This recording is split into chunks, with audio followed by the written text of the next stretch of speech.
The views expressed on the Badge to the Bone podcast, while often accurate and sometimes even funny, are not intended to represent the official positions of any law enforcement, public safety agency, or their employees. So lighten up. This podcast contains mature themes, strong language, violence, and nudity. Okay, maybe not the last two. Listener discretion is advised.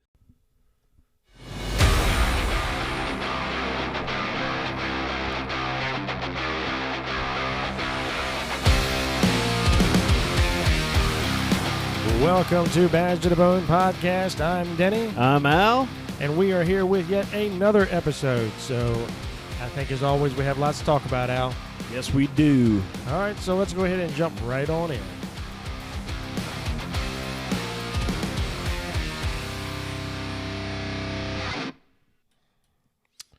Hey, Al. Hey, Denny. We're back again. We are. We're still here. Amazing though it is. It is. Yeah. So, you took a trip recently? I did. About, I guess we're thinking what today is, back on the 20th. Yeah. So, I think you did some stuff that maybe our listeners would like to hear. Sure.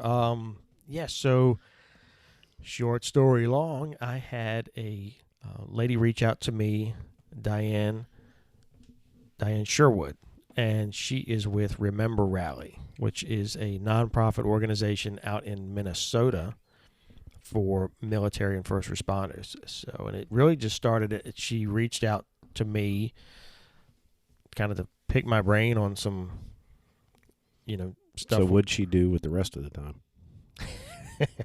So the 30 seconds it takes to pick my brain. But she wanted to put on a conference for her first responders, a sort of trauma and mental wellness and resiliency for her first responders. And, she wanted to include, anybody that has, exposure to trauma. So she had sent like a questionnaire out. I answered it, gave my 2 cents worth, and then that turned into an email conversation and a phone conversation. And as she was, putting together, and we talked about speakers, and, Virginia does an impact of trauma for a law enforcement conference. They do that every year. Virginia Department of Criminal Justice Services puts that on. It's a really good conference. No, it's an excellent one. And it usually runs 2 days. And she wasn't really, with them being nonprofit, she was, with funding and stuff like that, really just wanted to run a 1 day. So at the end of, or talking about different things and getting some of my suggestions, she actually invited if I'd be willing to come speak. And of course, I'm, not going to say no. This is what we do, and this is, a lot to do with what our podcast is about. So I decided I would go, and it's a little town called Luverne, Minnesota.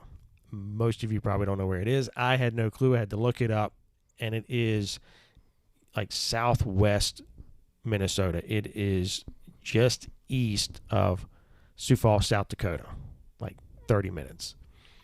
So with that being in Minnesota, more cows than people? Or? Actually, a lot of the windmills. They had a lot of those. Really? A ton of wind. I mean, driving on the highway, they're everywhere. I guess all the electricity or the alternative power solution windmills or whatever, but those things are huge, and they were everywhere. But anybody that knows Denny real well, Denny doesn't fly. I don't like to fly. I don't like flying. I don't like airplanes. I don't like being up in them. They're great for me to view them from the ground. I don't like to fly. The last time I flew, I think, was 1995. You're kidding me. No, I don't. I just don't. I don't like it. I have to think about it. Wait, you really haven't flown since 1995? No. Well, now, okay, I take that back. No, that's probably the last time I flew on a commercial plane. Probably 1995, because I don't like to fly, and I've missed a lot of trips because I don't like to fly. Yeah, I'm working through it and all that shit. But I did take some flights when I was on the PD. I had to fly to I did fly on the governor's plane with the fugitive task force. We picked up a fugitive in Newark in New Jersey, so I flew up there on that plane. I didn't want to, but, he's my guy. I had to go get him. Wow. And then I did fly to Fayetteville, North Carolina to interview a homicide suspect that was arrested down there. He fled to North Carolina, was arrested, and I asked to drive because my partner in investigation called and said, hey, he's been arrested. They want us to fly down there and interview him right away. And I'm like, oh, no, I'm not getting on that little-ass plane. I'm not flying all the way down there. Like, we got to go interview him. So how medicated were you when you got on that flight? On this one, or the PD ones, I wasn't. I just had to suck it up. This one. Okay, well, on this one, I did go visit my physician and explain to her that I don't like to fly. Like, I really don't like to fly, and I'm going to need a little something. So she did give me some meds, but they really didn't seem to do that great. And I think it was a low dose. You have to mix them with alcohol. That's what Well, helps. we did get there. I had to fly into Chicago, and it was a total shit show after that because we had like 20 minutes to catch our plane. We had to go all the way on the other side of O'Hare, which is a pretty big airport. So we're hauling ass to get there. I'm still feeling like, a lot of anxiety. Like, I don't want to be in this damn thing. So we had upgraded to first class. I'm in the front row. When the guy starts coming around asking for a drink, I'm like, oh, yeah, bourbon and Coke. I'm still trying to wrap my head around upgraded to first class because that never happens to me. No. We had to pay to upgrade. It was no. They didn't just say, hey, you want to sit in first class? No, none of that. We weren't. No. Okay. I'm not that special. No. But it opened up, and my wife's like, hey, it's like $100 so we can upgrade to first class. I'm like, well, fuck yeah, let's do it. If I'm gonna plummet into a mountain, might as well do it first class. And you might as well do it in a comfy seat. Right. So once I got the bourbon, then I actually felt pretty good. And I sucked that one down, and he's like, you want another? I'm like, oh, yeah. So that actually did pretty good. And so obviously I survived, and the flights went well, but I flew out there, and then we flew into Sioux Falls and went to Luverne, Minnesota. And it is a small town. I think the population is somewhere around 4,500, something like that. But Diane down there put on a really great little conference. And it was a smaller conference. It wasn't anything really huge. But what was, I thought, really cool about it is we didn't have just for law enforcement. It was first responders all together. So we had representatives from law enforcement, fire, EMS, and dispatch. We actually had, I think, 2 members from the school system. And then we actually had several members from the mental health community. And I thought that was pretty important. Because what I was talking about and what some of the other presenters were talking about are things they need to hear, particularly if they are going to try to help or be available for law enforcement. Well, most of them are, they're not used to hearing the things that we're probably going to tell them in a session. Right. And at all. Right. So I was, super excited that they were there. I'm like, this is great. One, it shows me that there are mental health professionals that really want to be able to help first responders and willing to take steps and do things to try to bridge that gap, if you will. So they were there listening. Actually asked some really good questions, which, showed me that evidently they listened to what I said. I gave some of my experiences in law enforcement, and I know there was one particular lady sitting near the front, and I mean, she just looked mortified at some of the things that I had described that I experienced, and I thought, man, maybe I need to kind of... You didn't scare any of these people off, did you? No, nobody ran out of there. Okay. Thank goodness. But she looked like she was not prepared to hear some of the shit that I had to say and some of the shit that and it was really... That's just scratching the surface, so... Oh, yeah. Oh, God, yeah.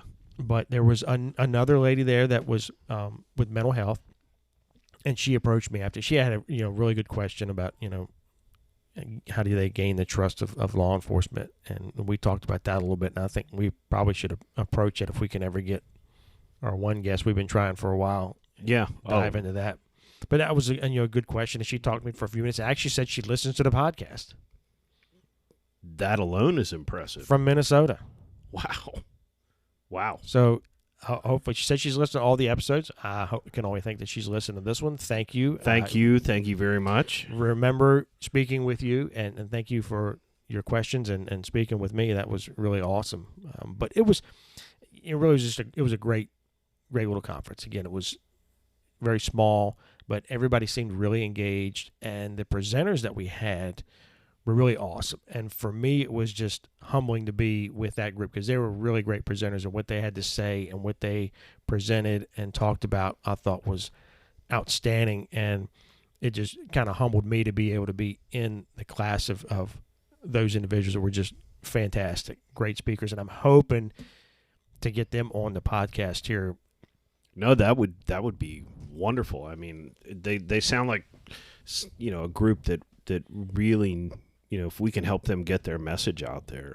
Absolutely. I mean, it was a great, and we talked about that while we were there. So, we've exchanged some contact information. So hopefully they'll be forthcoming before long and I can get them on the podcast. But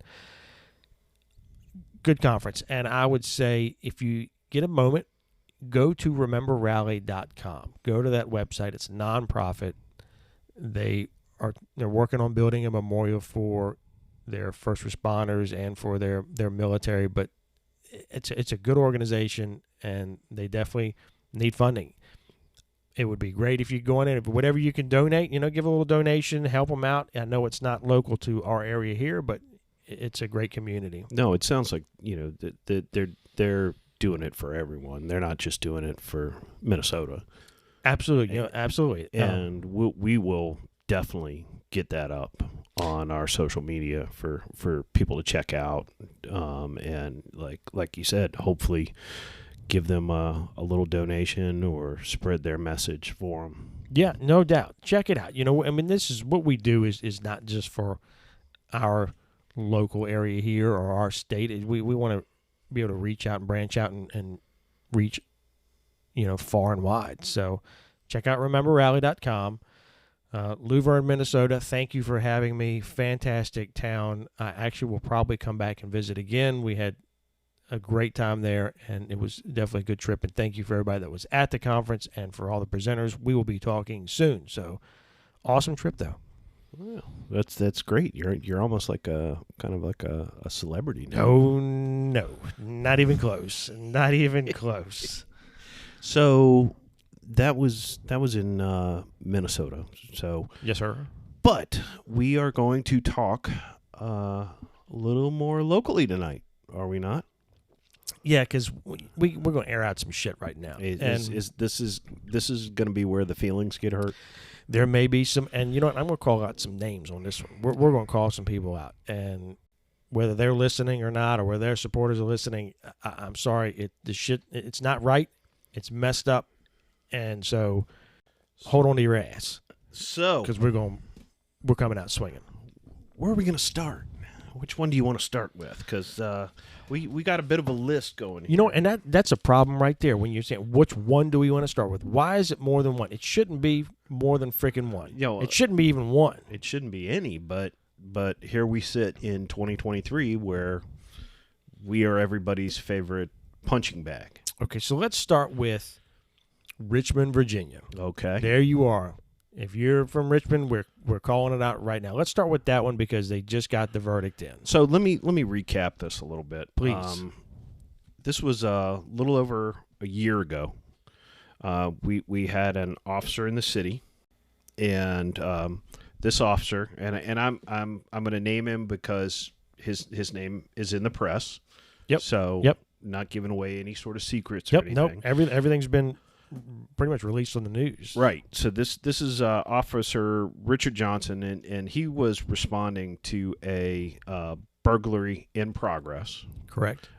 He was running lights and sirens, code 3, and he ends up on his way to this call striking another vehicle. That vehicle is occupied by 2 individuals that media has identified as Jeremiah Ruffin, age 18, and Tracy Williams, age 19.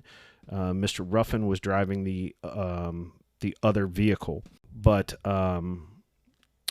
Officer Johnson's vehicle was 25 over in a 35 zone, if I'm correct.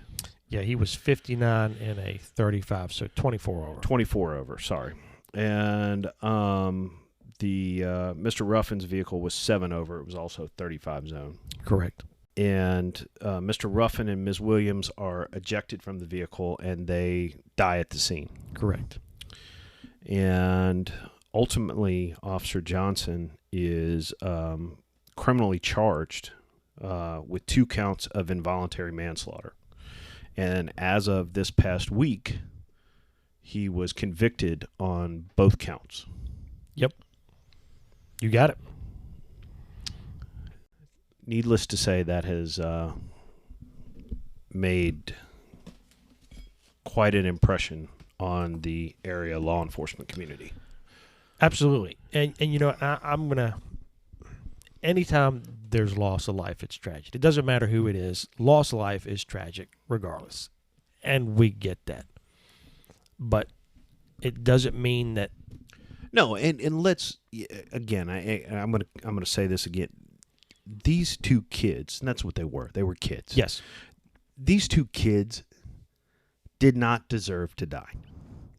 Correct. And we want to be sensitive to that. We want to be, aware of that. I think that's why we want to overemphasize that. It's tragic regardless.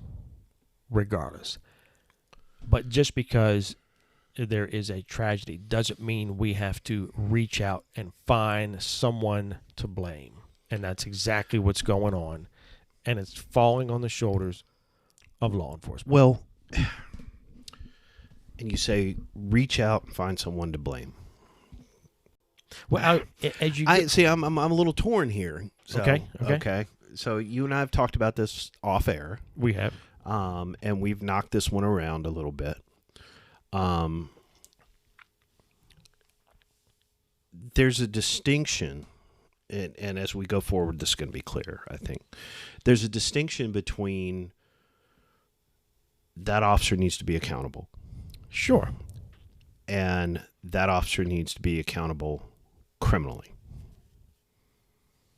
Right? If you look at it, now I know with the speed, one of the issues they focused on was Richmond PD only allows you to exceed the speed limit of 15 miles an hour when responding code. So based upon that, we know that he was out of policy. Correct. Right. That's absolutely a policy violation. That there's repercussions for policy violations. And just to be clear, this matter was handled civilly, and that matter has been adjudicated. Yes. In the favor of the plaintiff's families. Yes. And I don't have. It was an undisclosed settlement. And I don't have issues with that. No, not at all. That goes to where, if you make a mistake, you may have to pay monetarily for that mistake. There may, that I don't take issue with that. If the city's going to settle, the department's going to settle. Obviously, there was some mistakes made, but that doesn't rise to the level of a criminal charge. And the same thing with policy violations. A policy violation doesn't always mean that there's been a breach of the law. And what the Commonwealth attorney or the prosecuting attorney there, Colette McKeechan, yes, and I'm calling out her name, Colette McKeechan, absolutely do not fucking vote for her again. If you're in Richmond City and you want your police department to do anything on the street and protect your street, if you want them to actually get out there and work, then do not fucking vote for that person again, because she is a poisonous cancer that is going to do nothing but degrade that department and turn them into nothing but glorified report takers because they're going to be afraid to do their job. And yes, I fucking said it, and I'm pissed because this is ridiculous. Tell me what you really think, Denny. So what she's hinging on is they violated policy. They were more than 15 miles an hour over. They were 24 miles an hour. So she's going under because you do have to operate due regard for safety. You have to, when you operate your police motor vehicle, when you kick on lights and sirens, you have to operate. And the code is pretty clear on that. It is a due regard for safety. Now, just because you had a bad outcome with driving code does not mean automatically that you're not operating due regard to safety. I'm sorry, anytime you're responding under emergency conditions, anytime you're speeding, when a regular citizen is speeding, when those things start to happen, the chances for things to go wrong or go awry increase. So you do have to operate with due regard for safety. Now, the officer testified that he didn't feel he was going that fast. He didn't perceive himself to be going at a really excessive speed. Obviously knows he's going above the speed limit. He's running lights and sirens, but he was running his lights and his sirens as directed by code. The officer explained that he looked at the intersection and he came off the gas. Now, he didn't brake, and I think they harped on that he didn't hit the brakes and make a...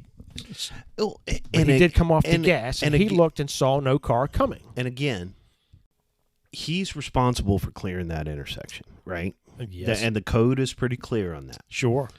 And maybe he didn't clear that intersection exactly as he was supposed to have cleared it. And I think you had pulled up you had found some witness testimony on that. Yeah, they had, and there was a gentleman that testified, and crazy enough, and I'd have to go back and read exactly, but it looks as if that he was interviewed initially, and then, boom, was not talked to again for quite some time. And then, lo and behold, just before they go to trial, he is now found and talked to again. And his testimony was he saw the police vehicle coming. He didn't think the police vehicle was going that fast. He didn't perceive it as being an excessively high rate of speed. He did say that the other vehicle looked like that was speeding. And I think during his testimony, he may have mentioned that it could have been, the perspective of where he was seeing the vehicles, how he was seeing them approach, that maybe affected how they were viewed or how they appeared to be traveling. And that can change. If you're looking at something head on or sideways, it may look different on speed. But of course, this citizen is saying the police car didn't seem to be going, at a high rate of speed. It did look like the other vehicle was speeding, and and they proceeded through a yellow light. Now, when you get a yellow light, you are supposed to stop. The vehicle civilian operated by the deceased. Okay. Proceeded through a yellow light. The police car did have a red light. They were getting the yellow light. Now, there's two things that cover that. When you get a yellow light, you are supposed to stop. That is your signal to come to a stop. Now, the law does say if you're committed to the intersection, which to me, committed to the intersection means you are past that stop bar at your stoplight. You have passed that stop bar and you are entering the intersection. The light turns yellow. You proceed through the intersection. If you're approaching and you have not come to that stop bar and the light turns yellow, you are required to stop. And a lot of people miss that. A lot of people look at the yellow light as their cue to just keep on going or speed up and try to beat the light. I'm not saying that's what they try to do, but they did proceed through a yellow light. So the Commonwealth attorney is trying to say that this is a gross negligence, that 59 and a 35, and he didn't clear the intersection like he should. It was a red light, and it's a gross negligence. I do not see how you make that kind of leap of gross negligence. Now, if he came blazing through that intersection at 90 miles an hour, I'd be on board with you. At 90 miles an hour or more, you clearly know you're driving at a very excessive speed. No, and I'm just looking through some legal stuff while we're on, and one of the things that Virginia law talks about, and I do not profess to be an attorney, is things like DUI, for example, being a mitigating factor that would elevate a traffic crash to involuntary manslaughter. Right. Yep. Alcohol. Yep. We don't have that. We do not. So it is. You worked in that locality for a brief period of time. I did. I never worked for that locality, but I worked in that locality for most of my career through two different agencies. I'd never seen anything like it. No. Now, I will say, in all candor, I used to tell recruits that if the city was running code to something, right, you best watch your intersections, because those guys would come through there like sideways. Now, That's been a long Sure. time ago. Sure. That's been a long time ago, and things have definitely changed. No, and there are officers that don't do a very good job of their due regard. I've seen it. Yeah. No doubt. But I just have a hard time making the leap on this situation here. 59, someone may say, man, 59, that's just flying on a 35 zone. It's really not. No, I could run radar. I could run stationary radar in a 35 zone and stop people running 59 or greater all day long and twice on Sunday. We used to find people running 60 and 60 plus in 35 zones all the time. It was very common. Fish in a barrel. We're not talking about 100 miles an hour. We're not talking about 90 miles an hour. So to make that leap, then you have the other circumstances. But you have the officers going, the officer's driving, he's going, I don't think, he thought he was going 45, I believe. Now, the other thing people don't realize is when you're running lights and sirens, you are looking around constantly. You have a lot going on, and you do have to multitask. The lights and sirens are going. The radio's going. You're trying to listen to what's going on. He was actually following another responding vehicle. So you're watching that vehicle too, because you don't want to ride up on them if they end up having to make an emergency maneuver. So you're watching that. And so he's following another vehicle, so it's safe to assume he was potentially keeping up with that vehicle. I believe, and I think that was some of the testimony too, that, they don't want that officer to get there and the situation be an officer safety issue and then not have the backup. This was a burglary in progress. That's the other part of it. You're trying to, in your mind, trying to figure out what maybe is going on with the situation. Is it aggravated? Is this person armed? Where am I going to position my vehicle when I get there so I don't pull right up in front of the person that may be armed and put myself in harm's way? And then when I get out, I need to be ready and start immediately looking because the suspect could be anywhere around there. So you have a lot that you're doing, and you're not going to be specifically zeroed in on your speedometer looking down going, well, let me make sure I'm 15 over. There's a lot going on. And could the officer have gotten a little bit of tunnel vision? Sure, it's high stress. Tunnel vision does not mean you're now criminally negligent. It just doesn't. No, I agree with you. And I'm just, this verdict came down. And, I got friends, as you do too, that worked their entire careers with that agency. Yes. In some cases, we're talking 3 decades or more that were just blown away at that verdict. Yep. And, so Virginia Code says no less than 10 years. Yeah. Per count. But you look, but you got to look at the totality of the circumstances as well. So you should give some credit to what the officer's saying, that I didn't think I was going that fast, and I looked at the intersection. I was pretty sure I cleared the intersection. I looked. Maybe he didn't see something. Maybe, again, you'd be amazed at what you don't see under high stress sometimes. But on the other side of it, you have the other vehicle. They are speeding as well, albeit not 24 over, 7 over, but it's still exceeding the speed limit. So you have them exceeding the speed limit. You have neither person in the car isn't licensed driver. Neither are a licensed driver. And then neither are wearing their seatbelts. You change any one of those dynamics, and you very well could change the outcome of this. This could be a crash. It could be survivable. We don't know. No, we don't. But I think you fail to look at all these circumstances where there's more than one mistake made.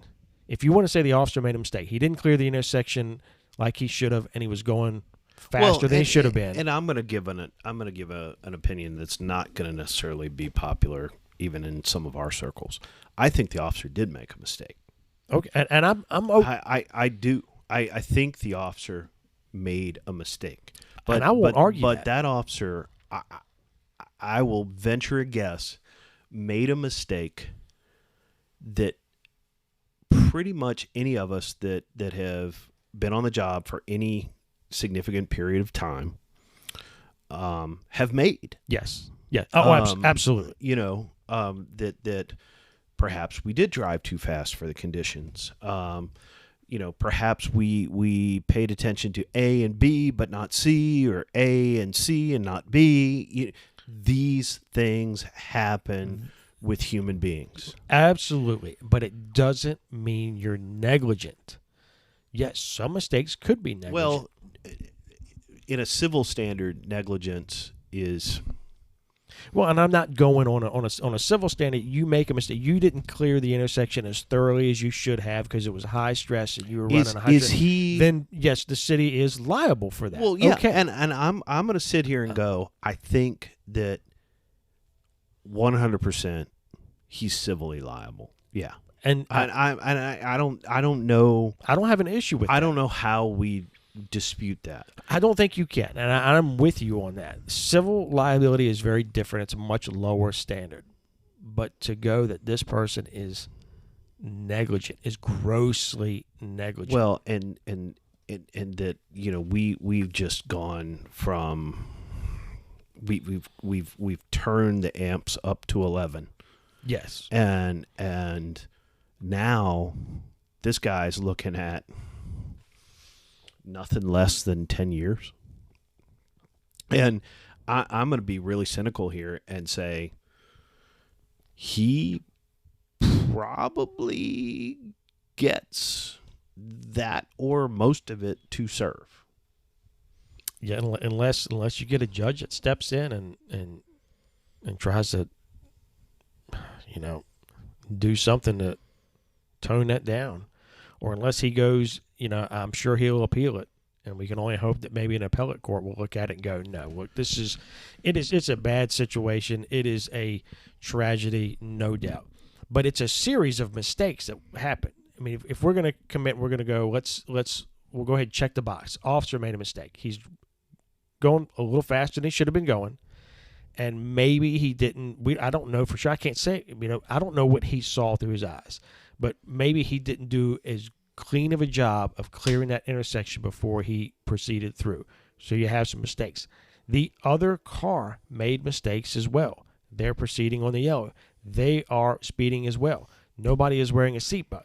And then the Virginia code of you're supposed to yield to an emergency vehicle. That is clear as day. It doesn't matter how fast that police vehicle, you are to yield to an emergency vehicle, and they did not. Yeah, there's a whole series of mistakes there, but we want to put it on the officer. We're going to throw it on the officer that, man, he was only supposed to go 15 over.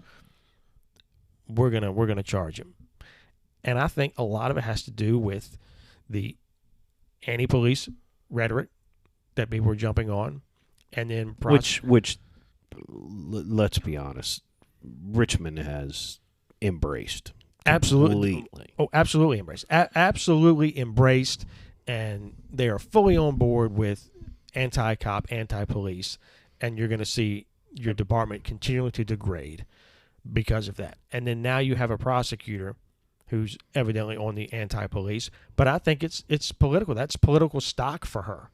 She's now a prosecutor. She's got a city that's doesn't want to support the police. So now she's going to prosecute these two, and as she likes to think, hold them accountable and the police accountable, and she's going to crucify this officer, and that's going to give her political stock. It's all about her political expediency. Well, we're seeing that. I mean,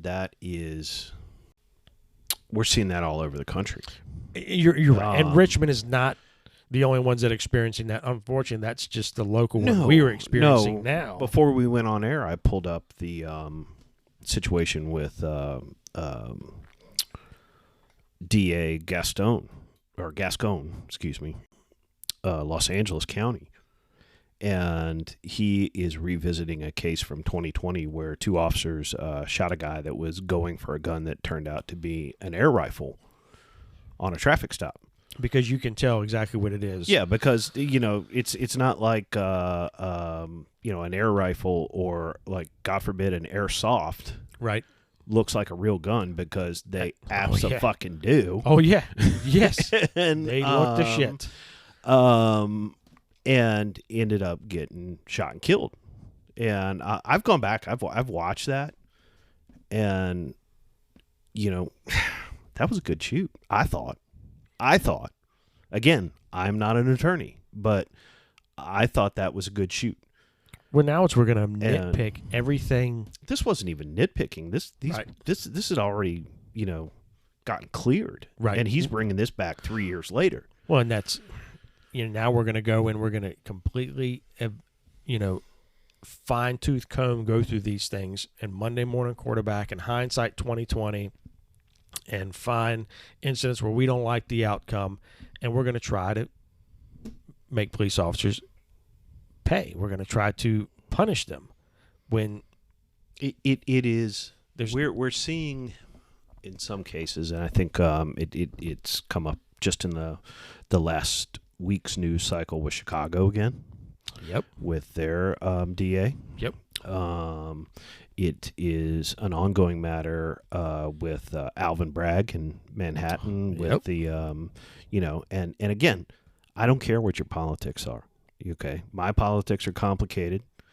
And if the former president needs to be prosecuted, then you know what? Prosecute him. I'm not going to lose any sleep over it.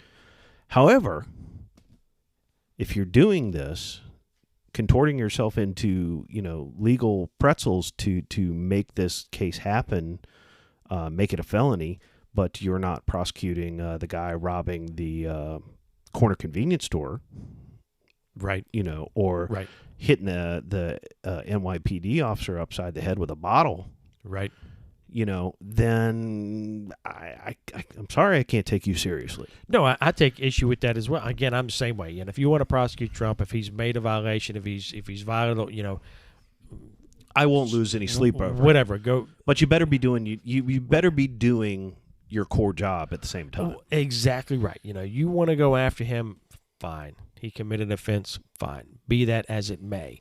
Are you taking care of the issues that are affecting your community you were elected to? Then you're not doing your job. Exactly right. You're not doing your job. And and we'll talk about this later on some other episodes, but it's almost like it's defund the police through alternate means. Yeah, you're right. You're neutering them. Well, you are creating a climate where what's the point? I might as well come to work every day, find a safe space to hunker down, and let's watch Netflix for the entire shift. Well, sure. Now it's magnified because now if you do good police work, it's not going to get prosecuted. So it's all for nothing. Or you do good police work and you get prosecuted. And you're getting prosecuted. So, and I've still got friends in Richmond, and I remember talking to them, and I got friends in other departments as well, and I worry about all of them. And I always said, you really got to be careful. You got, the days of walks in and goes, texts and goes, I'm the only one at roll call. That's terrifying. I am the only one at roll call. And he was furious. Oh, of course. And I think they were going to hold over people from the previous shift for like a couple hours. He's like, they're working 10-hour shifts there? Yeah, I think it's 10-hour shifts. And he's like, that gets me through what? To 8 o'clock in the morning? Right. 9 o'clock in the morning, maybe if I'm lucky. It's bad. And we're it's, talking about a precinct that is bigger than some localities. Right. Okay. And you have nobody working with you. No. How are you going to... But this does not happen in a vacuum. This is a result of a series of situations and policy decisions over time that have led, my friend to walk into roll call to him being the only son of a bitch there. And that's just absolutely disgusting. That should not happen. And this particular case that we just got done talking about is going to add to it. It's going to add to it big time. And people are already leaving Richmond police in droves. And I try to steer away from encouraging people to leave law enforcement. I support folks when they make the decision that they're going to leave or go do something else. I try not to encourage it, but so much because the profession needs good people. It needs people out there willing to still do this job. That being said, for Richmond PD and for all the men and women on that department, I'm telling you, there are many jobs out there. There are places you can go because that city is not going to be there for you. They do not have your back. The administration there will not back you. We have just seen that play out with this officer that's getting hung out to dry.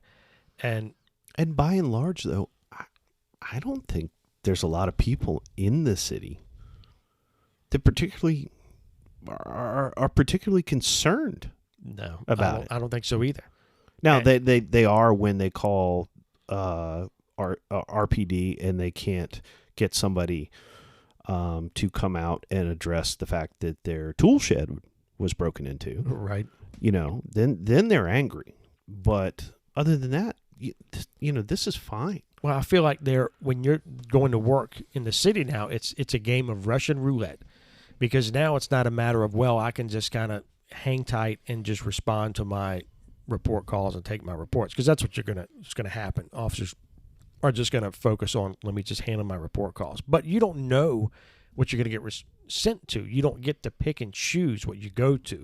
So you get sent to that, high stress call, and now you have a outcome that's not that great, and man, you're going to be hung out to dry. It's like playing Russian roulette with your career and your life.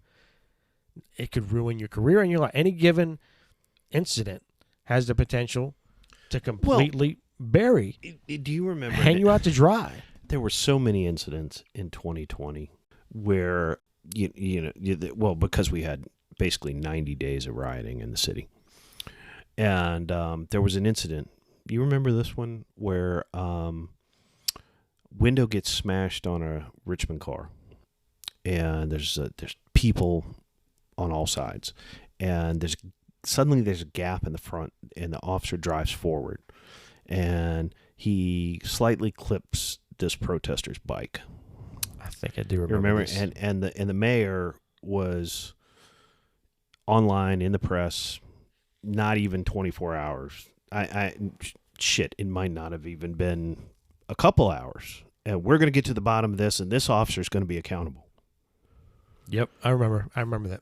And that officer got cleared, but thank God. Well, he was hanging him out to dry before anything was ever really looked into. Before any of the facts were in. Immediately, let me jump on the bandwagon of beating this officer down and calling for his discipline. And to be clear, and Denny and I can sit here and tell you as listeners that if an officer is doing something that disrespects the badge in any way, that officer needs to be held accountable. We are absolutely 100% not saying that officers do not need to be held accountable, or that in many instances officers need to be held to a higher standard. Sure.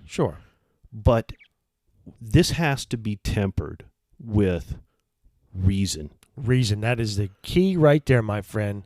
We do not support, running out there and being a rogue officer. We don't support any of that mess. We don't support being grossly negligent in their job. If there are people that need to be out of the job or, God forbid, prosecuted, then so be it. Then you know what? I fully support it. But this mess of trying to find any little way to prosecute and beat them down is ridiculous. And I hope that this officers working for the city look elsewhere. I will tell you, there are plenty of police departments that are still good agencies that are hiring certified officers.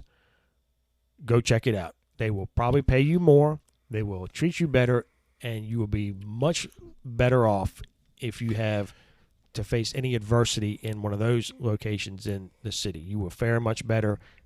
Plenty places hiring. There's plenty agencies that are not police, that are law enforcement, that are hiring. Start looking.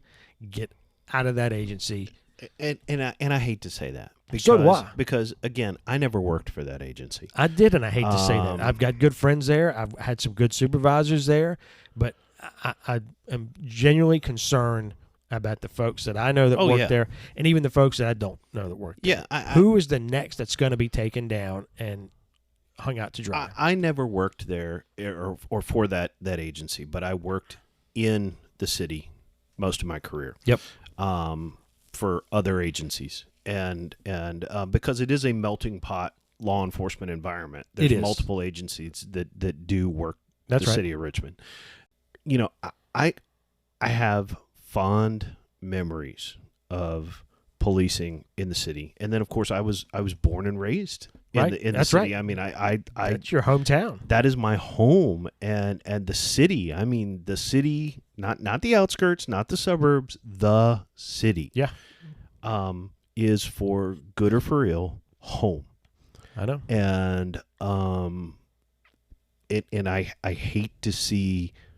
It breaks my heart, you know, personally and professionally, to see what has become of it in the last probably at least the last 3 years. It is. It's disappointing. I mean, I've spent a lot of time. So when you lived in the city, I used to come visit you all the time. And I went to VCU. We spent a lot of time in the city. And I want to love the city, but it's just some of the best cops I ever had honor to work with were city cops. No doubt. No, I learned the most from being in this. I mean, that's my crash course in street cop. I mean, I learned so much from a lot of great law enforcement officers. I mean, just some phenomenally talented and really dedicated, invested people. But now they're facing going out and doing their job for an administration not going to support them. No. But we want to move to another location. Yeah, we want to go to suburbia now. We do, and we're talking about you, Chesterfield, because now we're coming to Chesterfield. So let me talk about the elected Commonwealth's attorney in Chesterfield County. And for those of you that are not aware, we talk about Richmond as Metro Richmond. Okay, so if you're listening out in California, you know we this is Metro Richmond, and in Virginia, our counties are independent of our cities, and vice versa. So this is a county outside of our capital city of Richmond, Chesterfield, and we have an elected Commonwealth's attorney by the name of Stacey Davenport. Because it's an elected position, you know, these are, Democrat, Republican. It's a political office, right? So we've had some issues come up with Ms. Davenport recently. Unfortunately, more than a couple, actually. Unfortunately, we have. So the first involves the Commonwealth throwing the local PD under the bus. This is Chesterfield County Police Department, which, frankly, in my opinion, is probably one of the best police departments in the Commonwealth of Virginia, arguably the best municipal police department in the Commonwealth, and probably, in my opinion, one of the best municipal police departments in the country. Yeah, I'm with you on that. I mean, and that was one of my former agencies. Right. And have a lot of good things to say. And so they were doing a sting operation targeting individuals that were trying to link up with underage kids for sexual activities. Yes. And so everything kind of came to a head when Miss Davenport picked one case out of a number from this sting operation that was run by detectives out of Chesterfield. Yep. A guy who, by the name of John Blanchard, he's a pastor with a church down near Virginia Beach. Yep. It's a Rock Church, is it? Is it a Rock Church? Rock Church or something like that? I don't know. I just know he's a pastor in the Virginia Beach area. Right. So all these other cases get prosecuted. But not his. What happened, Al? Well, we're not really sure. I'm not even sure that the chief of Chesterfield Police Department fully understands that. But I think he made that known. So I think he made that known in a very public way. He did that. He called it out. And you know what? God bless him for, having the intestinal fortitude to take that to the media the way that he did. Oh, yeah, he came out strong. Oh, he came out swinging. The only excuse we ever got from the Commonwealth's office was that the evidence was not sufficient. Right. For prosecution. Now, mind you that it is on record that this individual, Reverend Blanchard, did have communications with the individual. Yes. That was the decoy, if you will. That's right. That established that they were under 21, or excuse me, under 18. Well, they were a minor. Well, there was a issue with that, and one of the issues was there was a text message sent, I guess, while he was on the way. They never really gave an actual age, and evidently while he was traveling here, there was a text message sent to his phone from the decoy that says, "I'm 17 years old. I hope that's okay." Now, he never responded to that text message. Yet he showed up. But he did show up. So, that was the question. I think that was with the... And if unless I'm mistaken, he understood that he was meeting this individual for sexual acts. Well, and yes, and I think they were using like an app or something like that is pretty much for that type of activity. I think you're right. It was an app that was well known for that activity. That if you're on that app, that's what you're into. You are trolling for children. And I think the CA was, from what I can understand, they're kind of hinging on that. Well, the text message, we don't know that text message was received, and he never acknowledged that he received it, saying that they're 17. Okay, I'll hop in that boat with you for a few minutes, but at the end of the day, we're talking about it's probable cause to charge. Mm-hmm. You still have all the other circumstances. He's coming all the way from Virginia Beach for some sort of sexual activity. And just so you know, okay, for those of you that are not familiar with the area, we're talking about, what? Nothing short of a 90-minute drive. Oh, it usually takes about 2 hours to get to Virginia Beach. I mean, and he wasn't all the way down there, but we're talking nothing short of a 90-minute drive. Minimum 90-minute. So you're coming all this way. So certainly, I think that's what the chief issue was, is we've charged all these people, and we're not charging this one. When, if it gets dismissed in court, it gets dismissed in court. But I think his position is, your job is to prosecute this case. We have a case. Now, whether you think we may have a hurdle because he didn't answer this text message, okay, fine. But I think he's correct. I mean, you have a case. Now, I also understand that it is the Commonwealth Attorney's job to decide what gets prosecuted and what does not. But isn't it interesting that that's the one that they go, no. And that's where the problem lies. It doesn't look like it's legit. And then when the police ask, well, what's lacking from the case, they get a half-ass answer. They don't really get a straight-up answer of what did they do wrong, or what did they not do to make this case worth prosecuting. And the other issue was then Mr. Blanchard is his name? Yeah. He ended up then petitioning to have the charge expunged off his record.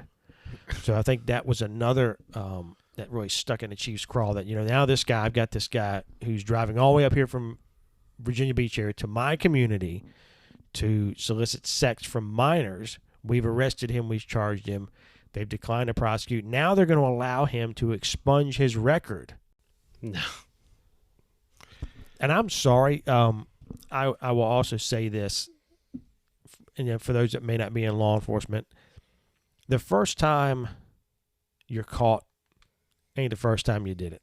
I'm sorry, that was not the first time he ever. No, he didn't just stumble upon that website that fucking day, and head on out to Chesterfield for a little fun. That was not. No, he didn't. No way. He didn't pull up into. I'm guessing it was a hotel or something that they were using. He didn't pull up, go into that room, and go, "Wait a minute, you wanted what?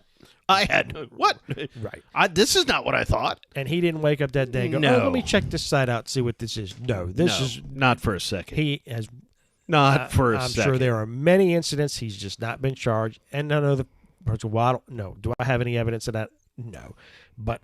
When you ask me, well, how do you know that? I will tell you, long experience, my friend. Mm-hmm. And you talk to anybody else in law enforcement. People do not fall into that stuff by, accident or happenstance. They do not. So I'm sure this was reoccurring incidents with him, and he got caught on this one. And unfortunately, now it got expunged. Right. And now I'm going to be very, very speculative, and I'm curious. I don't know what his party affiliation is, if he has one.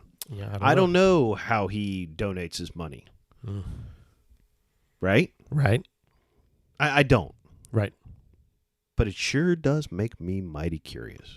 Yeah, I think that was some that those that were upset about the charge were making that accusation that there was likely a political phone call made, and I don't know whether there was. I mean, Ms. Davenport has denied that. I have no reason to think that she's not being truthful on that, but it leads one to be yes suspicious. It opens and the door. as cops, we are naturally suspicious folk. But it opens the door to have that idea that, okay, wow, if you're not going to prosecute this case, and obviously this guy's a relatively prominent pastor in his area, it sounds like some sort of favor or called in favor. It may not be, but it certainly doesn't sound good. And he's a prominent person, okay, and we want to talk about the equal and equitable administration of justice, yes, right? Yes. And so all these other people, and I forget, it was 20, 30 of these cases that came out of this operation. It was multiple. And so you got Joe Shit, the rag man that happens to show up, right? Looking for some underage action.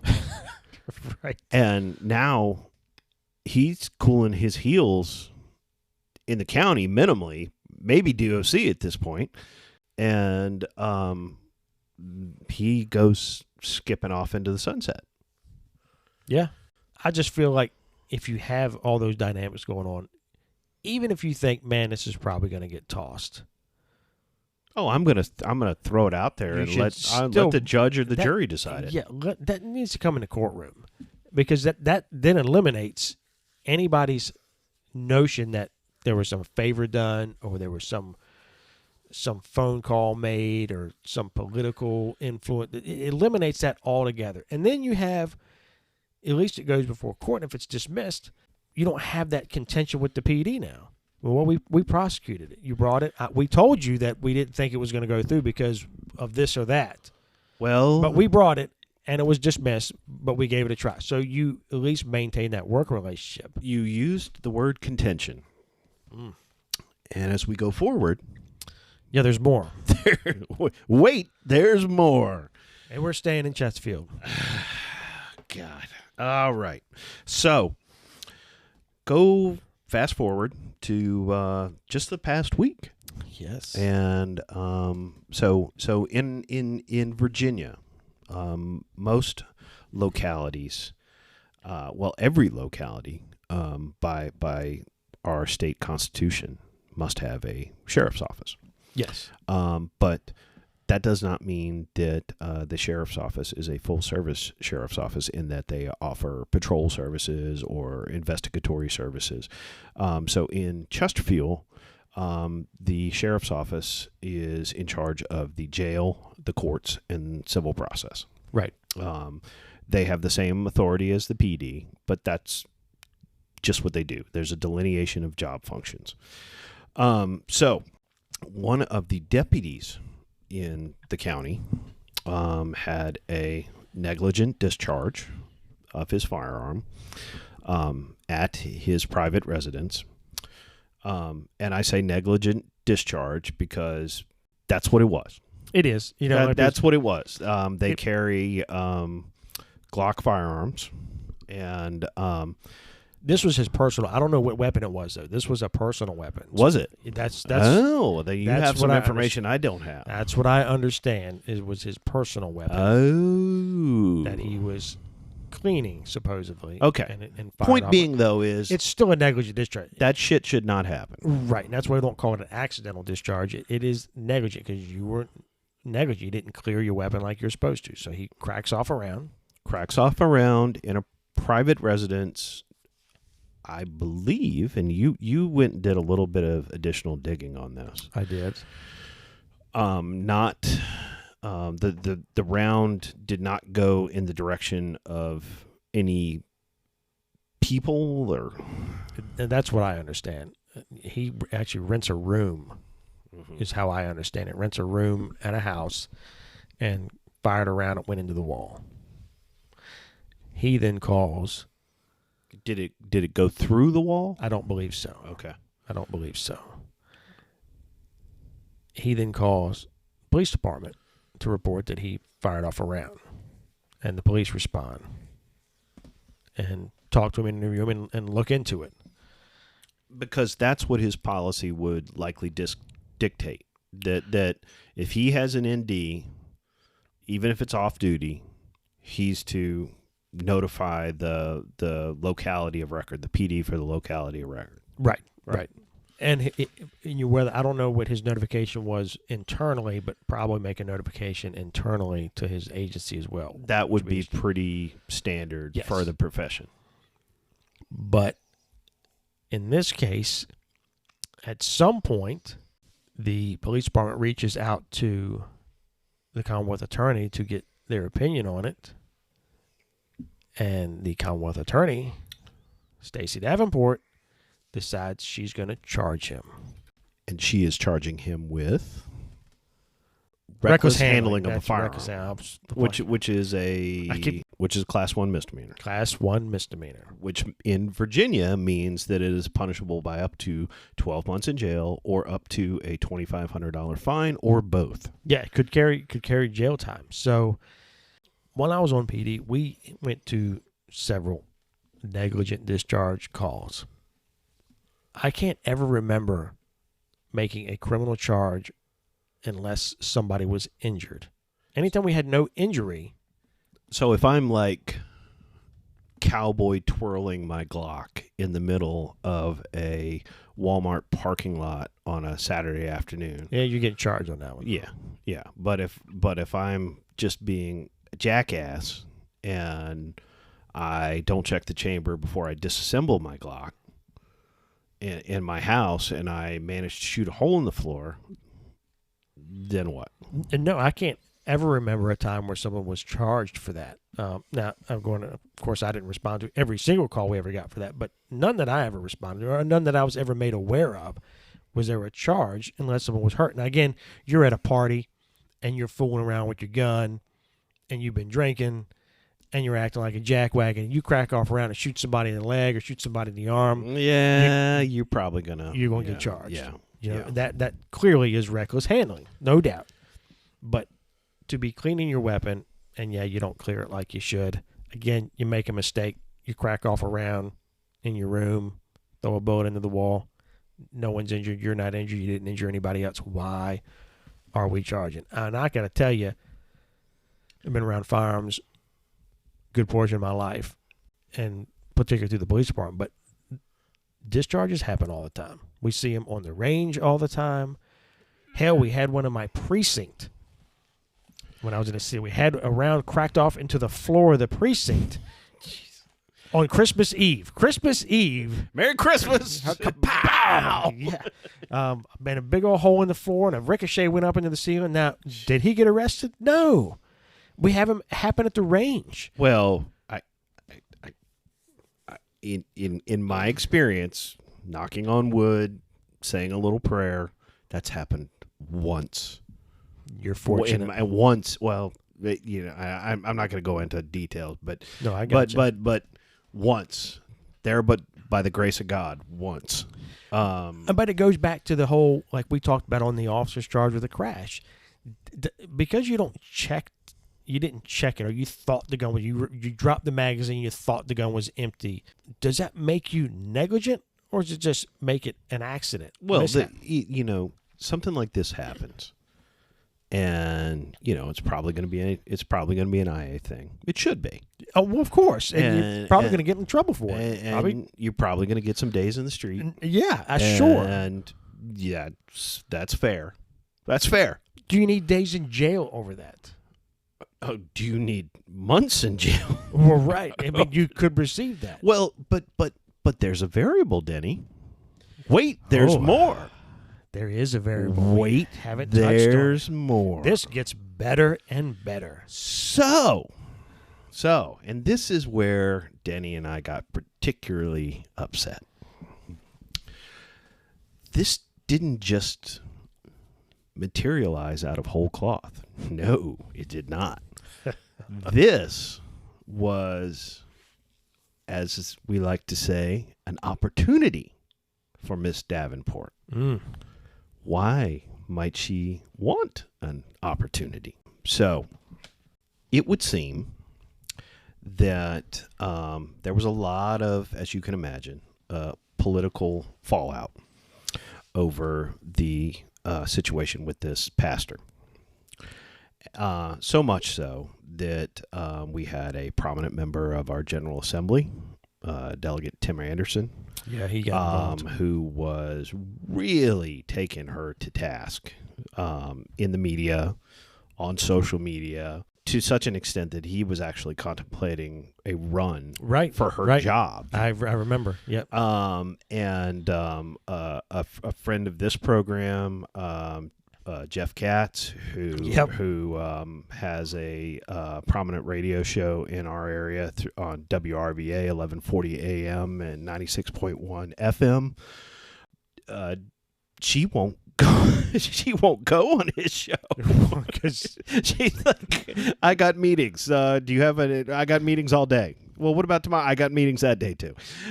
So he can't get her on. Right. Yep. So long story long, another gentleman steps up, and Miss Davenport is a Republican, and he steps up to challenge her for the nomination because her race is coming up. It is. Yep. And this is I'm not familiar with this gentleman. I know he's a former state trooper, McKenna. Tom McKenna. He was Tom McKenna. Yeah, he was in the CA's office when I worked there. I remember he pulled some time there before he went into private practice. Yeah, he was. I had a lot of cases with Tom. I see he's got a very good reputation. Yeah, he was well thought of. I mean, I always had really good experiences with Tom McKenna. I mean, all my cases I brought, he was easy to work with. So he's well thought of. Mere days before Ms. Davenport announces these charges, Carl Leonard, the sitting sheriff in Chesterfield, good man, also happens to be the chair of the local Republican Party, I believe. I think so. He endorsed McKenna. He did. Publicly endorsed McKenna. Publicly. For the position of CA over Ms. Davenport, who is the sitting Republican CA. And he cited strains in the relationship between the CA's office and the police department. He was his usual eloquent professional self. He cited those were the reasons. He didn't do any kind of character attack. Nope. And we're not trying to do that here either. And I actually know Stacey Davenport. We've met. I've spoken with her a couple of times, and she's always been very nice. So I don't have any personal issue. No.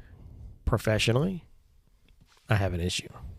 I have an issue how she's running that office. But again, if I don't know anything about anything, and I look and I go, well, you got criticism, and now you got one of the most prominent members of your own party, who also happens to be sheriff, endorsing your challenger, and then Not, 48 hours, 72 hours later, I think it was this thing comes out? a couple of days. I know it was close. It was really close. I believe I saw on one of the social media the sheriff making his endorsement, and I think that was like around the 17th of April.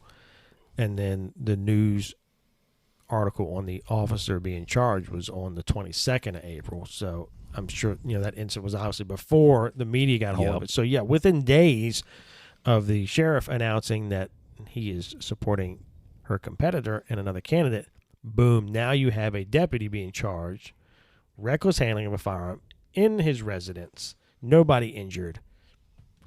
What the fuck? Yeah, and if, I do not know Carl Leonard personally. I'm acquainted with him. I'm not sure he knows who I am, but we have met. We have crossed paths. I'm very familiar with him and his agency, and I am pretty damn confident that he would hold this deputy accountable. Oh, no doubt. I actually know Sheriff Leonard very well, and he's first class, and he runs a tight ship.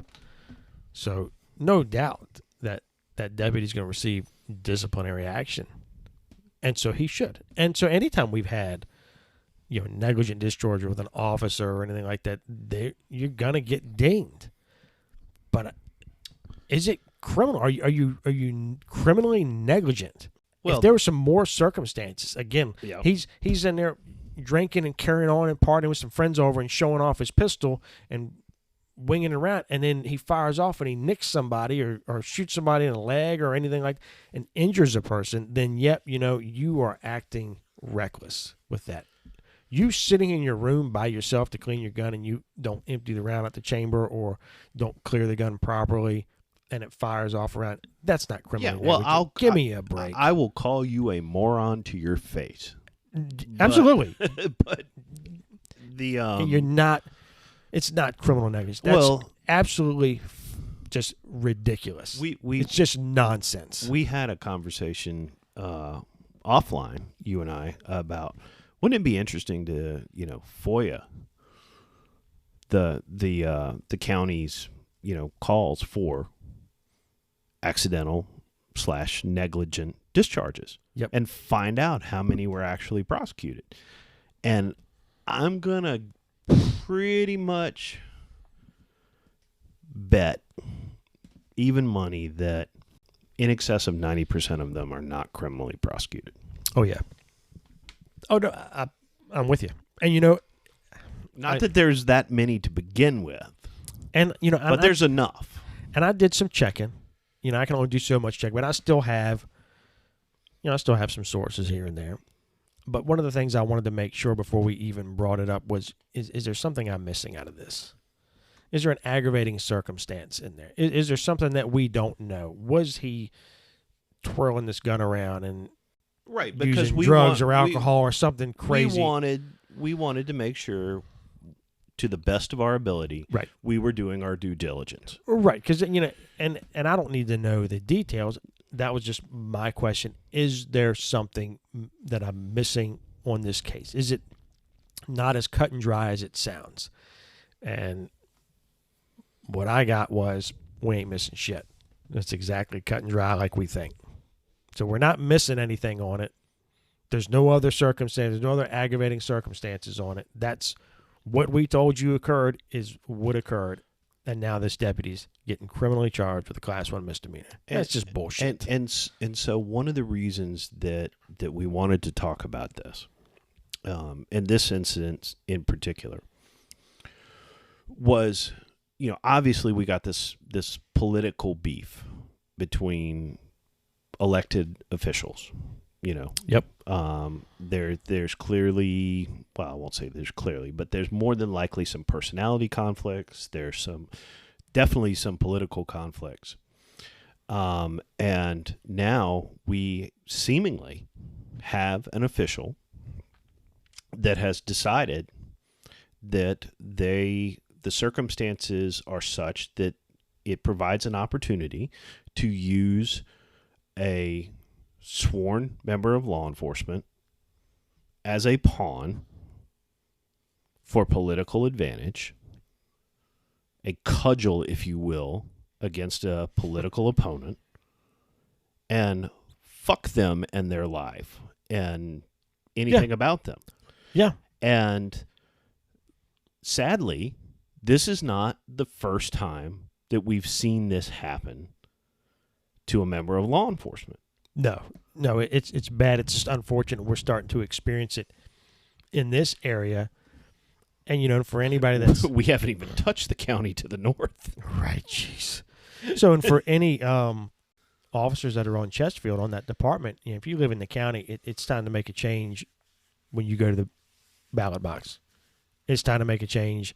Unless you want to see what happened in Richmond start to happen in Chesterfield, unfortunately, I'm sorry, it's time for change. You need to make a change in that CA's office. And for the citizens of that county, unless you want to see Chesterfield start to have the issues that Richmond City has, and I know you don't want to have that going on, it is time to make a change, because there is certainly major issues between the CA's office, sheriff's office, and PD. There is not a good working relationship. You need to change that. I'm gonna wax philosophical here. Okay, God go ahead. you. Yep. So I don't put this in the same category as, say, like things that have, like we discussed with the city, right? Things that have gone on in the city, particularly over the last 3 years. I mean, that is ideologically driven. No, okay? Yeah, it is. It is. And I don't agree with their ideology. I don't endorse their ideology. Right. But at the end of the day, it is their ideology. Yes. And it's it's a clash of beliefs, if you will. But this is different. This, in my observation, take it for what it's worth, this isn't about ideology. Well, it's about political. It's political retaliation, opportunism, political retaliation, and it, in the process, you've now made an officer a pawn. Again, fuck him, fuck his life. Yeah. Who cares about him? You're just a tool in my advancement. And that's just... And to me, that makes it worse. Well, it does. I mean, you're putting this poor guy... I think Randy Ye messed up, man. He cracked off around. He made a mistake. But now you are putting this guy in to the criminal system. He's going to have to go have his trial. Yep. Hire his attorney. Hopefully not get a conviction. And, save himself from going to jail and losing his job. But look at all the hoops he's going to have to jump to. Even if he is acquitted, which I think he, hopefully, I can't say he will. I mean, I'd like to think that he will, because I think it's just ridiculous. And I hope a decent judge is going to look at it and go, this is bullshit. But even if he does, look at what he's going to have to go through to get there. And think, what kind of stress is he going through right now? Oh, I can't. Yeah, I mean, I can't even imagine. Bad enough that you might lose your job, but to go to jail over this? Come on. I mean, I'll tell you right now, my dad back in the day, way back in the day. Well, now it was a long time ago. He had a negligent discharge, and he shot a fellow officer in the leg. Now, granted, I mean, it was a long time ago. I get it, but he still, shot a friend. He did. And they stayed friends, which is crazy. They did, because I ended up working with his son when I went to investigations. And first day of investigations, we're in the car, and he's like, yeah, your dad shot my daddy. And I'm like, yeah, he told me about that. Oh. And we laughed about it. And then he called his dad on the phone, and on the speakerphone. And he's like, hey, you never guess who I'm working with. He's like, who you working with? He's like, I'm working with Junior. And on speakerphone, I hear his dad go, don't let him shoot you.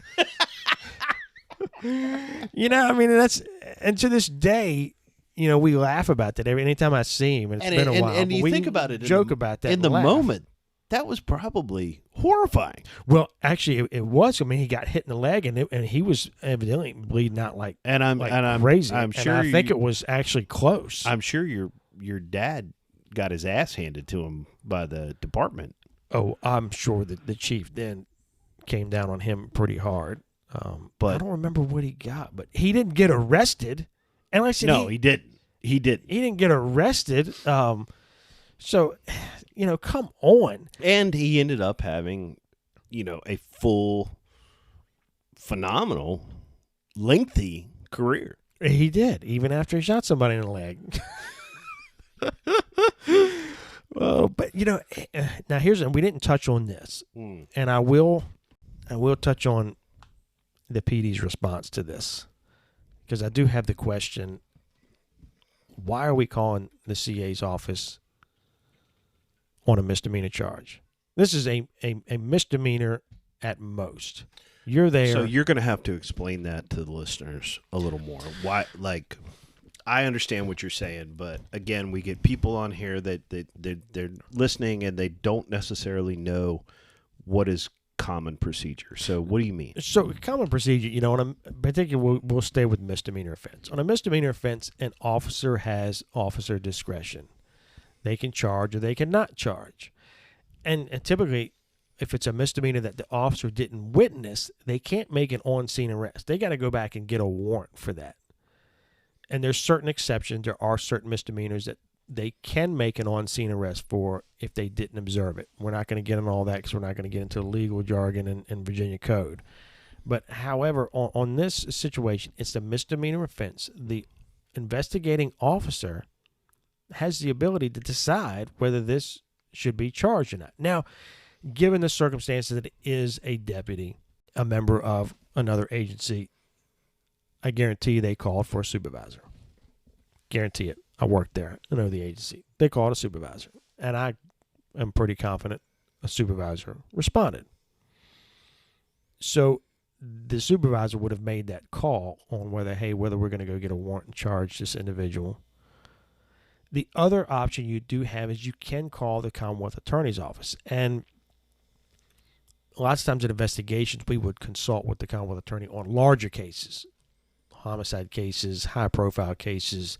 Something like this, you're not required to, but you can. So I am guessing, I don't want to sound guessing, but I'm a very educated guess that the supervisor on scene looked at everything there and did not want to make the decision themselves and decided, well, we're going to call the Commonwealth Attorney's Office and we're going to put the ball in their court and let them make that decision.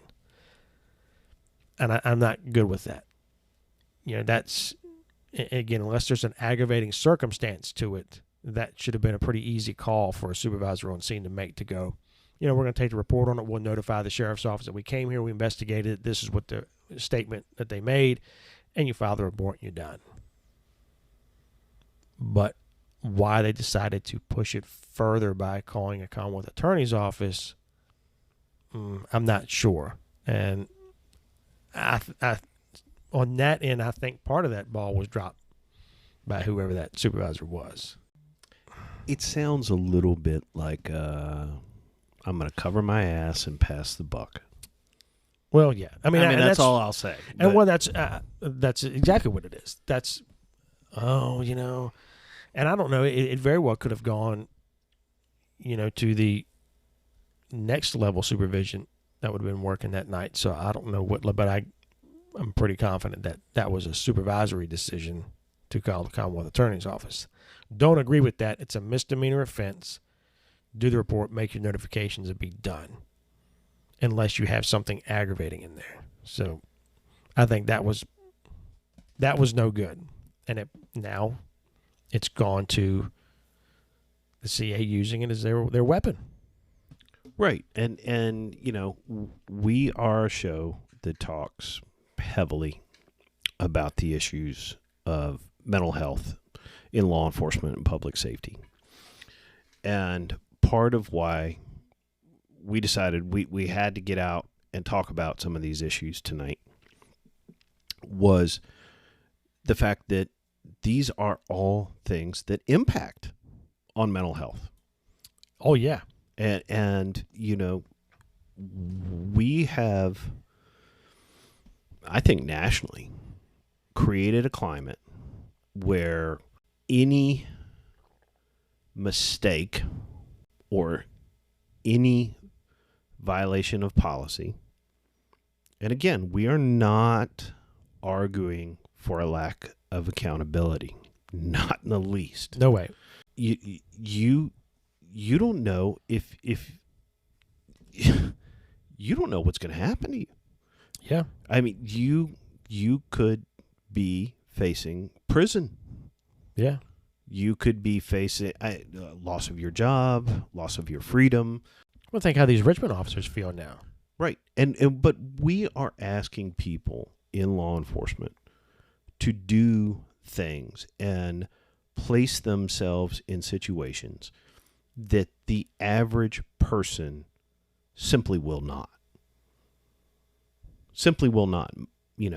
If you just take a routine, moderately hot call scenario, run it past, John Q. Citizen and go, would you do that? They go, fuck no. No, I'm not doing that. Yep. And so now we're asking people to do things, and we're saying there is no room for error. Man, you're exactly right. There is I repeat, there is no room for error. And unfortunately, we deal with human beings who are dealing with other human beings in highly volatile, highly fluid situations. So guess what? Mistakes will get fucking made. Absolutely. It is of course unavoidable. It is unavoidable. And what have we done? What do we seem to be on a trend to keep doing? Is we are chilling the profession even further. And we talk about hypervigilance, right? Yep. As a profession. And that is where, hypervigilance in the context of law enforcement training is this idea that you are so concerned for a threat, right? A threat to your safety, that it's an overpowering emotion. It can be a potentially debilitating emotion in extreme circumstances. Sure. Right. So, hypervigilance, we have, throughout most of our career, been trained on that idea as it pertains to criminals and crime and threats to our safety. What are we doing now? We're creating another type of hypervigilance, but this time it's against the public, the press, our elected leaders. And we don't know who's going to screw us more. The bad guys and the mopes out here on the street? John Q. Citizen? So-and-so at the media? So-and-so elected official? Yeah, every angle, every aspect is like ready to knock you down. And, I think I'm sure the Chesterfield officers, I'm sure they're feeling a little pressure now. Chesterfield Sheriff's Office, I'm sure they're feeling. I mean, the shot has been fired across the bow. And again, we should be held to a higher standard. Yeah, I get that. No doubt. I get that. And we should be accountable for our mistakes and our shortcomings, and God forbid our overt violations of law, policy, or common sense. No doubt. I mean, that But every mistake doesn't immediately default to the death penalty. Right. Metaphorically speaking. Right. It doesn't automatically default to we're going to charge you. You're going to be arrested. How are you going to get anybody to ever do this job? Well, the answer is it's like my buddy who texted me the other day, and he walks into roll call, and it's just him. One person. Yeah. It's just him. So, if the citizens are okay, and I don't think, like in the city of Richmond, for example, that the average citizen understands that that's the situation. Right. That's the paradigm. Yep. They don't get it. Yep. Because no one's really talking about it, and Yeah. City Hall is not particularly transparent Yep. on the severity of the situation. They don't care. I know. I don't know, man. It's a bad situation, and I'm really disappointed that we're seeing that so close to home right now. Well, You know, for a while, again, we haven't even talked about all of our local localities. These are This is just two. Yeah, and we've already gone quite a while. So Yeah, I mean, yeah, there's plenty more. There's another locality we could definitely talk about. You know, it's just before I was seeing these things unfold in other areas, and even though they were still bad in other areas, it wasn't home. It wasn't home, and now it's at home. So, you know, I'm here to tell you right now, if you live in the city of Richmond or you live in Chesterfield County, both locations, it is time for a new Commonwealth attorney. Time to make a change because they are going to erode your public safety. And it's a shame. Yeah. Well, I know this is we warned you. There's going to be some of these episodes where Denny and I just get on here and we just kind of rant and let loose. So, and this was, you know, one of those I think we had to rant. But I think that's going to wrap us up. Yeah, I think so. You know, definitely it's a tough time for law enforcement right now, but we are thinking about all of you that are in public safety. Keep your heads up and definitely reach out to us. Let us know what you're thinking. You can reach out to us at wearebadgetothebone@gmail.com, wearebadgetothebone@gmail.com. You can also find us on Facebook at Badge to the Bone. Just type that into your search bar. It comes right up. Absolutely. So definitely give us some support. Let us know what you think. But for all y'all out there still out in the field, be safe and be well.